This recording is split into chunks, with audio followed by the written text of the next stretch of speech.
கடவுள், உயிருள்ள கடவுள், என்றும் வாழ்கிறவர், நற்கருணையில் வாழ்கிறவர், என் ஜெபம் கேட்கிறவர், என்னை நோக்கி பார்க்கிறவர், எனக்கு விடுதலை தருகிறவர், என் இயேசுவே உம்மையே பற்றி பிடிக்கிறேன். நற்கருணையில் வாழ்பவரே உம்மையே பற்றி பிடிக்கிறேன். என்னை ஆசீர்வதியும், என்னை ஆசீர்வதியும், என்னை ஆசீர்வதியும். ஹல்லேலூயா, ஹல்லேலூயா, ஹல்லேலூயா. அப்பா பிதாவே, அன்பான தேவா, அருமை இரட்சகரே,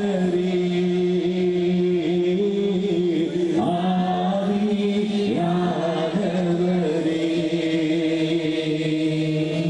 அப்பா பிதாவே, அன்பான தேவா, அருமை இரட்சகரே,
பாவங்கள் உங்களை விட்டு விலகி போவதாக. என் இயேசு வாழ்கிற கடவுள். அவர் இருக்கிறார், நம் நடுவில் இருக்கிறார், நம்மோடு பேசுகிறார். இந்த நற்கருணையில இயேசு சுவாமி இருக்கிறார், இயேசு வாழ்கிறார். Thank you, thank you. அவருடைய சதை, அவருடைய ரத்தம் நமக்கு வாழ்வு கொடுக்கிறது. அவருடைய ரத்தம் நம் பாவங்களை கழுவுகிறது. அவருடைய சதை நம்மை இயேசுவுக்கு வாழ பண்ணுகிறது. அவருடைய ரத்தம் நம்மை இயேசுவாய் மாற்றுகிறது. Thank you, thank you daddy. இயேசுவின் ரத்தம். தேங்க்யூ அப்பா பிதாவே, அன்பான தேவா,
எத்தனை பேருக்கு மெய்யாகவே நான் இயேசுக்கு சொந்தமாக என்கிற விருப்பம் இருக்கிறது? ஆமே.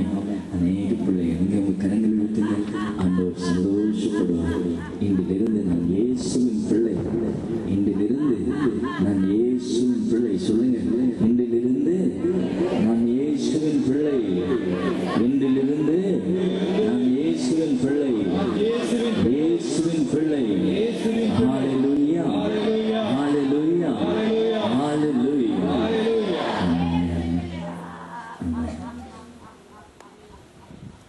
ஆண்டவர் இயேசு நம்மை ஆசீர்வதிக்க இந்த இரவு நம்மளை அழைத்து வந்திருக்கிறார். இயேசு மெய்யாகவே நம் ஜெபம் கேட்டு நம் கண்ணீரை துடைத்து நம் பாவங்களை கழுவி நம்மை பரிசுத்தப்படுத்தி அவருடைய சதையை, அவருடைய உடலை நாம் சாப்பிட்டு அவருடைய இரத்தத்தை பருகி அவரோடு இணைந்து வாழ வேண்டும் என்று இயேசு அழைக்கிறார். இந்த இரவிலும் என் இயேசு உங்கள் சரீரத்துக்குள், உங்கள் ஆன்மாவுக்குள்ளே ஒரு பெரிய அபிஷேகத்தை, விடுதலை உங்களுக்கு கொடுக்க இருக்கிறார். அதனாலே அவர் உங்களை அழைத்து வந்திருக்கிறார். ஹல்லேலூயா, ஹல்லேலூயா, ஹல்லேலூயா. பிதாவை போற்றி, இயேசுவை போற்றி, பரிசுத்த ஆவியை போற்றி. வந்திருப்போமா? பரிசுத்த ஆவியின் பொழிவு இருக்கிற இடத்துல, பரிசுத்த ஆவியின் அபிஷேகம் இருக்கிற இடத்திலே ஆண்டவர் மெய்யாகவே மனமாற்றங்களை கொண்டு வருவார். அவருடைய ஆவியின் வல்லமையினால் வியாதிகளிலிருந்து விடுதலை கொடுப்பார். அவருடைய ஆவியின் வல்லமையினாலே தீய ஆவியின் கட்டுகளிலிருந்து விடுதலை கொடுப்பார். அவருடைய ஆவியின் வல்லமையினால் நம் இருதயங்களுக்குள் இருக்கிற குற்ற பலியிலிருந்து, பாவ பலியிலிருந்து நமக்கு விடுதலை கொடுப்பார். இந்த இரவிலும் என் இயேசு ஆண்டவர் இந்த நற்கருணையிலே வாழ்கிறார். நேற்று இரவு நான் சொன்னது போல அநேக பிள்ளைகள் ஜெபித்தபடியினாலே இந்த இடத்துக்கு ஜெபத்துக்கு வருவதற்கு முன்னமே ஆண்டவர் சொன்னார், இன்றைக்கு அவர் அநேக பிள்ளைகளை தொட்டு விடுதலை கொடுக்க போவதாய், அநேக பிள்ளைகளை நற்கருணை ஆண்டவர் ஈர்த்து கொள்ள போகிறார் என்று அவர் சொல்லுகிறார். என் இயேசு ஆண்டவர் நம் நடுவிலே இருந்து உங்களை அபிஷேகிக்கிறார். பரிசுத்த ஆவியின் வல்லமையினால் உங்களை தொடுகிறார். அவருடைய பிரசன்னம் நம்மை ஆட்கொண்டிருக்கிறது. ஹல்லேலூயா, ஹல்லேலூயா, ஹல்லேலூயா. இயேசு ஆண்டவருக்குள் எனக்கு நேசமானவர்களே, நேற்றைய நாளிலும் நான் உங்களோடு ஆண்டவருடைய செய்தியை பகிர்ந்து கொண்ட பொழுது உங்களுக்கு சொன்னேன், மத்தேயு நற்செய்தி 26வது அதிகாரம் 26வது வாக்குறுதியிலே இயேசு தம்முடைய சீடர்களோடு பேசுகிற பொழுது, தமது இறுதி நேரம் வந்த பொழுது, தமது கல்வாரி தியாகத்தின், கல்வாரி பலியின், கல்வாரி அர்ப்பணத்தின் ஞாபகமாய், முன் அடையாளமாய் அப்பத்தை உடைத்து சீடர்களுக்கு கொடுத்து, இதை என் நினைவாக செய்யுங்கள் என்று சொன்னார்.